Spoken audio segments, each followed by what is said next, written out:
visió i conducció. Quan anem a eixir de viatge, no només hem de posar a punt el cotxe. També és fonamental. Papà, t'has revisat la vista? El 90% de la informació que rebem quan estem conduint ens arriba a través dels ulls. Per això has de tenir les teues ulleres o lents de contacte en perfecte estat. I portar sempre unes altres de recanvi.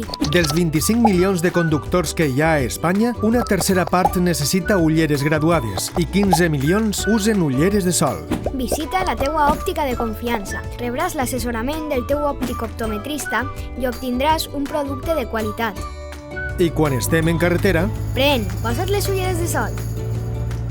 així evitem els enlluernaments i reflexos en l'asfalt. A la nit, el risc d'accident augmenta per la pèrdua d'agudesa visual i els enlluernaments. A més, l'excés de velocitat Papà, no córregues. provoca la reducció del camp visual i l'aparició de l'efecte túnel, que dificulta veure els senyals i augmenta la fatiga visual. Cuida la teua visió. Conduïx segur. És un consell del Col·legi d'Òptics Optometristes de la Comunitat Valenciana.